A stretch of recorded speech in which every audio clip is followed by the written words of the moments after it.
Things to talk about this morning. Nature's a mirror and nature's medicine. And a little bit more in depth of my story of how I came to this place in the first place and just some things I want to leave y'all. See, there comes a point in life wherein what you have survived becomes way too large to fit inside the old way of being. And that's what I want to talk about today. It's where I found myself and, you know, but first of all, before we get going, ground risings. And it don't matter whether it's morning or afternoon or evening. Grand evening, grand afternoon. We're here to shake the matrix, expand our minds, and help us all think. That's what we're here about. But today, I just really want to go in depth.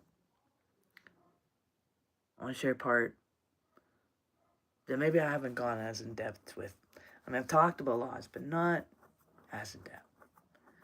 Today I decided to do that because I know that it's beneficial for everybody, for the union. So, like I said, does come that point when what you've survived becomes way too big. And it's like that trying to put new wine into a wineskin. It doesn't work. And that is where I found myself. I returned to living after hospice, after crossing the veil, crossing through death, after gaining something I could not unsee. And I found that coming back into the world was not as simple as breathing again. I had returned, yes, but I did not yet know how to live with what I knew, or even know where to begin.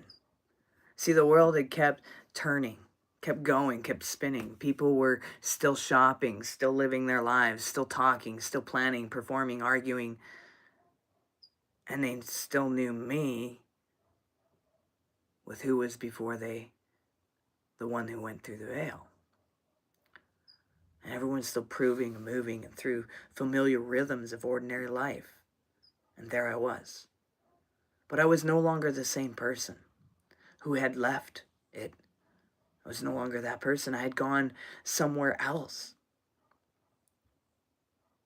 And for me, I was gone for so long. For everyone else, some didn't even know. And then here I am, I'm back. But it wasn't the same. It wasn't the same as belonging. That's one of the first truths I had to face. I did not know how to fit in society anymore. I did not know how to carry what I had seen in a world that seemed to insist on pretending. And I had not seen anything at all.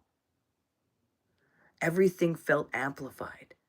Thin-skinned and strange. Human interaction felt louder. Social structure felt artificial. When I was in a room, I could feel everyone. I could hear their inner thoughts even. I didn't know what to do. The small dramas of ego, the constant need to be seen, and the endless performance of personality, all of it felt like it was happening on the surface of a much deeper ocean. And I was no longer sure I wanted to even live on this surface. That was when nature became my refuge. Not an escape. As a revelation, nature became the window to my soul. Nature became the door to the divine. Nature became the place where the I am that I am was not theological. It was not some theological phrase, but a lived presence. See, nature doesn't lie. It doesn't hold back. It doesn't pretend. But humanity does. And that became impossible for me to ignore. The return that changes everything. See, humanity lies. And I was even in that. performance and that mentality and that way of being. But now I couldn't even exist within it. This return changed everything. There are some experiences that do not simply alter your opinions. They alter your nervous system. They alter your relationships to time. And they alter your relationship to your own body. And they alter your relationship to the ordinary. And I couldn't do ordinary anymore. When I returned from hospice, I was not just carrying memory, I was carrying perception. And perception changes everything. Once you've touched a reality beyond the one most people are not even willing to acknowledge, you cannot simply step back into your old skin or old identity and continue as nothing happened. See, the body may be alive again, but the soul knows something. The soul knows it has crossed a threshold. The soul knows it went past the veil, and something in you had been marked. Something in you had been rearranged. Something in you had been shown the fragility of the story you once called life. Now here you are, but not in the same way. So I had to ask myself, how do you live after that? How do you live after you've crossed the veil and seen and experienced and even found it in philosophy, math, science, and everything in this existence, so you know it wasn't just some experience? How do you return to a world that measures success by noise, when your inner life has been remade by silence? How do you return to a world that rewards performance, when your spirit has been taught to be by presence? How do you return to people when you have discovered that solitude is not emptiness, but a kind of truth? That is what I've had to learn. And nature became my teacher. The earth was my witness. The earth does not ask you to explain yourself ever. It does not demand a performance out of you. It does not care whether your voice is polished or whether your life is impressive. It does not flatter the false self. It does not need to negotiate ego. It does not need your mask. It doesn't need you to say, hey, I need you to kind of fit in and show me you're more like a tree before you come sit with me and let me shade you. Nature just simply is. And in its being, it reveals what human beings often forget. The truth is not always loud. And wisdom is not always dramatic. See, a tree does not become a tree by comparing itself to another tree. It's like, yo, man, you're not looking like my oak. You're looking a little piney. I'm not sure, are you a tree? Yeah, they're not sitting there even doing that. A tree does not become a tree by comparing itself to another tree. No, it's not sitting there going, am I a tree? A river does not ask permission to be a river. It's just a river. It's going to rush. It's going to do its thing. And the mountain does not apologize for being solid. And the wind does not need a consensus before it moves and blows. It's just going to be dust in the damn wind.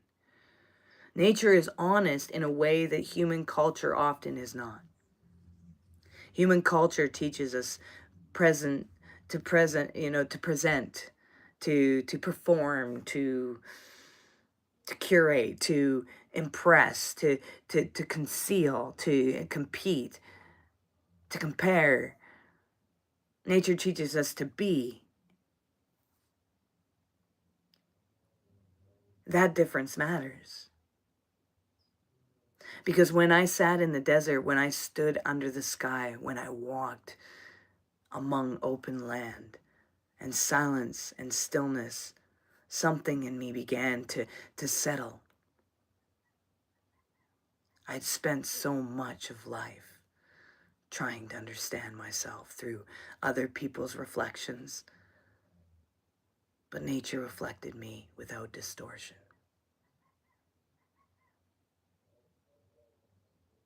It did not judge my history. The wildlife would come and hang out. They didn't run away. They didn't leave. They did not judge my history. They did not reject my grief. It did not demand that I explain my resurrection. It simply just held me. And in that holding, I began to remember. I remembered medicine, the medicine of silence. Silence is not nothing. Silence is where truth can finally be heard. And most people, they are afraid of silence because silence removes the distraction that keeps them from feeling themselves. And silence can feel like exposure. Silence can feel like the loss of control. Silence can feel like a mirror that refuses to lie. But that is exactly why silence is medicine, because it speaks the truth. And when I returned from hospice, there were parts of me that could not yet be translated into ordinary language, and the experience was too large. Thank you for the hearts. The inner world around me had words, yes, but it didn't always have understanding. And so I needed silence. Not because I wanted to disappear, but because I needed to listen to the body, to listen to the land, to listen to the stillness beneath the thought, to listen to the part of me that had crossed the veil and became carrying something sacred. The nervous system, when it has been through great upheaval, often needs safety before it needs meaning. It needs regulation before interpretation, and it needs presence before explanation. Silence offers that. In silence, the breath deepens. In silence, the mind stops trying to dominate, and in silence, the body begins to speak. And if you stay long enough, well, silence will reveal the difference between your fear and your essence, the divine that you truly are. And you can see from beneath the shit that's been covering it what you really are. And that was a profound part of my healing. I learned that silence was not empty space. Silence was sacred space. And nature was a mirror. Nature became a mirror for me because it showed me what I could not yet fully explain. It showed me that season changes without apology. It showed me that life moves in cycles. And I didn't need to explain myself. It showed me that death is not always an ending, but a transformation. It showed me that what looks barren is not always dead. It showed me that what appears still may be preparing. And it showed me that darkness is not proof of abandonment. It shows me that roots grow where no one sees them. And that was deeply personal for me. Because after hospice, after returning to this life, I felt like a person who had come back from a place that no one else could verify or understand or comprehend or even know. I knew something that had happened. I knew something had been given to me, and I knew something in me had changed forever. But I did not yet know how to carry it. Nature helped me carry it. When I looked at the desert, I saw honesty. When I looked at the open sky, I saw spaciousness. When I looked at the horizon, I saw a possibility. When I listened to the wind, I heard movement without resistance. And when I stood near the earth, I remembered that life is not only mental, life is embodied. Life is lived through the body. And the body, like the earth, knows how to endure, how to regenerate, how to release, how to begin again. And that truth changed me. The false world of performance is human society is often built on performance. We are taught to present a version of ourselves that is acceptable, lovable, productive, and coherent. We are rewarded for being easy to read and easy to manage. We are often punished for being real. Too quiet, too deep, too sensitive, too changed, too different, so people learn to hide their inner world. They learn to smile when they are confused. They learn to agree when they are uncertain. They learn to build a life around the expectations of a world that often does not understand the soul. But when you have been through death and returned, performance begins to feel unbearable because you know too much now. You know the soul is not a personality. You know the spirit is not a brand. You know the truth is not always social convenient. And you know that many of the roles people call identity are only survival strategies dressed up as a certainty.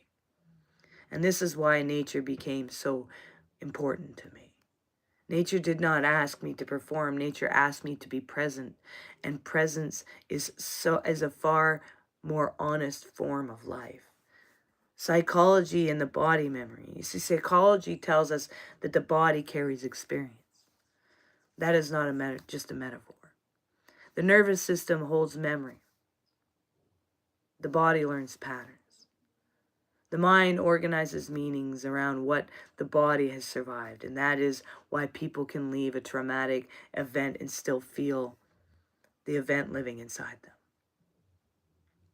That is why a scent, a sound, a place, or a tone of a voice can bring the entire system back into an old state. Because the body remembers. And after hospice, I had to learn how to live in a body that had crossed a threshold and returned with altered awareness. That is not a small thing. That is a complete reorientation. I'm doing good. How are you doing? I had to become patient with myself. I had to allow the body to catch up with the soul. I had to stop expecting, immediate translating. And I had to stop forcing myself back into a world that had not yet learned how to receive what I knew. See, nature helped because it offered me regulation without demand. The earth did not pressure me to become anything before I was ready. It simply gave me space, and space is medicine. Philosophy and direct experience. See, philosophers have always asked, what is real and how do we know it? That question becomes intimate after an experience like mine.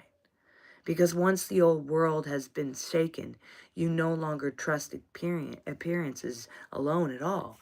You begin to distinguish between, not disguise, begin to distinguish between what is social agreed upon and what is directly known. I mean, the society is disguising themselves basically, but that distinction is everything. And humanity often confuses consensus with truth. But consensus is not the same as reality. Something, can be widely believed and still be false and not even be truth at all. I've seen it. Something can be invisible culture and still be profoundly real. I mean, wars start over somebody believing something to be real and it's not. That is why direct experience matters. Not as a rejection of thought, but as a correction to thought. Nature gave me direct experience, not abstract belief. Nature inherited doctrine, is what I call it, not secondhand interpretation. Direct experience. And the earth said, feel this. The wind said, listen. The sky said, expand. And the stillness said, soften. And the body said, return. And in return, I began to understand that existence is not only to be explained. It is the inhabitant. See, the Gnostic sense is that the world appearance can be deceptive, but the divine is never absent. It is hidden, yes, under the shit that covered it. It is veiled, yes, but it is present. And nature became one of the places where the present was easiest to feel. Not because nature is sentimental, but because nature is unmasked. There is less interference, less distortion, less social theater. The natural world strips away a great deal of falsehood simply by being what is. And what it is alive. That is awareness, that aliveness is contagious. It calls the soul back to remembering. It is easy to speak about the divine in a temple, in a book, in a ritual, or in a teaching. It is another thing to feel the divine in a way in the sunlight falls across a stone, or in a way that the hawk circles overhead, or in a way that the still evening can quiet the internal storm. That is why agnostics' impulse to seek direct knowledge matters, because the divine is not only an idea, it is who you are. It is the reality of encountered. It is the blueprint of our original designs. And for me, nature became one of the purest places of encounter. I am that I am. And there is a reason the phrase I am has carried so much power across spiritual traditions, is because it points to the present before personality. It points to being before the story. It points to living facts of consciousness before the mind begins narrating it.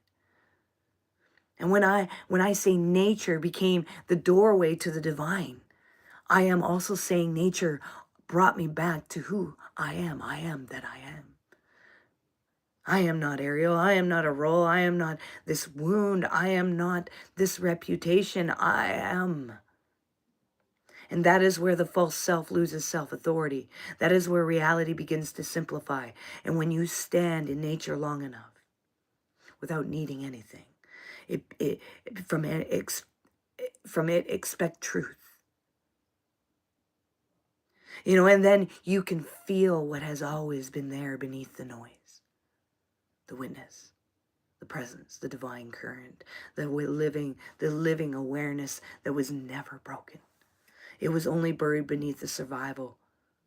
Relearning how to live, we call it, is one of the hardest parts of returning to life from hospice. Was not spiritual part, it was the ordinary part. How do you make a meal when you have seen eternity? How do you keep dealing life? How do you go to do the lawn and have normal life? How do you sit in a room full of people talking about trivial things when your consciousness has been touched by something immeasurable?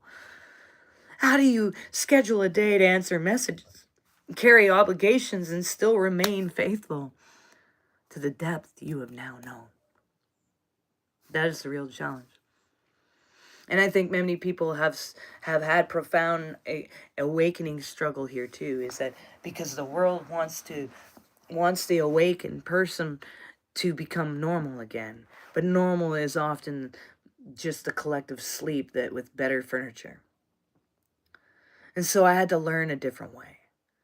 Not to reject the world, but to live in it differently. Nature helped me understand that I did not need to rush my integration, and I could take my time. So I can't speak this morning. The cat took my tongue and ran away with it, and there's no cat here at all, so I don't know what happened. Someone took the cat too. But the oak does not become oak in a day. All right? The river does not arrive by force. The land teaches patience. It teaches rhythm. It teaches allowing, and I needed all of that because I was not just healing from illness. I was learning how to exist after revelation. That is rare. That is a rare kind of passage to walk. And it requires gentleness in the body as first temple.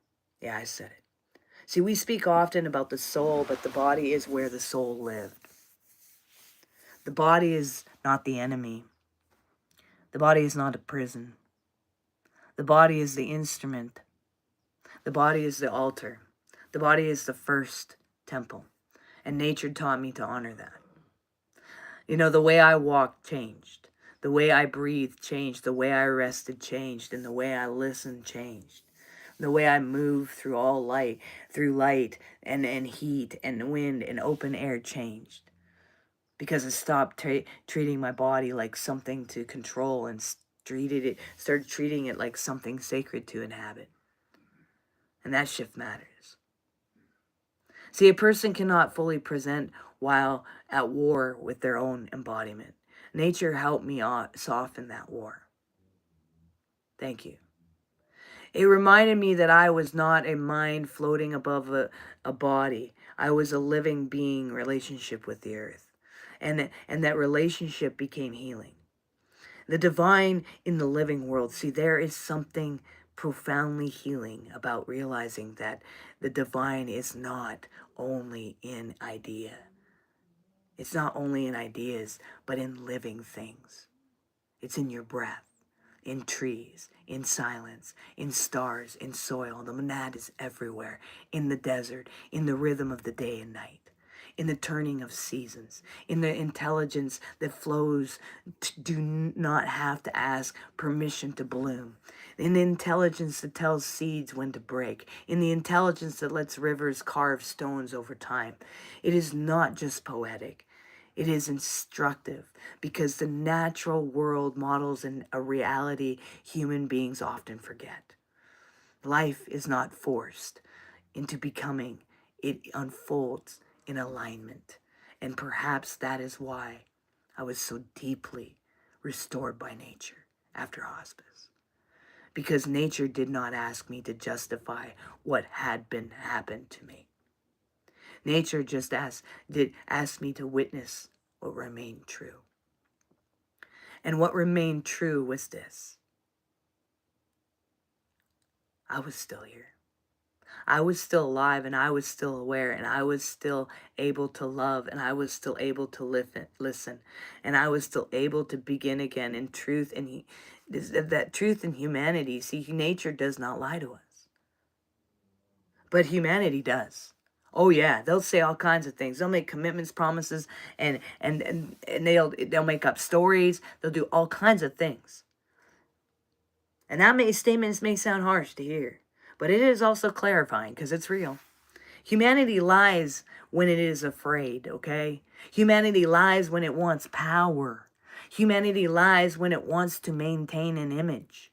Humanity lies when it wants to belong more than truth. And humanity lies when it confesses appearance with essence. And confuses appearance with essence. But nature has no such agenda. See, a storm does not pretend to be calm. It's a bloody storm. A cactus does not pretend to be a rose. It's going to poke you. A canyon does not hide in the pressure that shaped it. Everything in nature reveals what it is. And that is what I wanted for myself. No masks, no cover, no nothing. Just be I am that I am. Not a polished identity, not a social proof mask, not a spiritual costume. I wanted truth. I wanted to live from truth. I wanted to stop pretending I could go back to who I was before, because I could not. Nor did I fucking want to.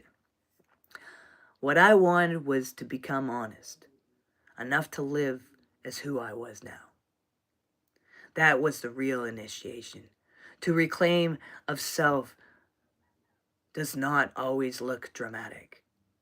Sometimes it looks like sitting quietly under a tree, breathing for the first time without panic.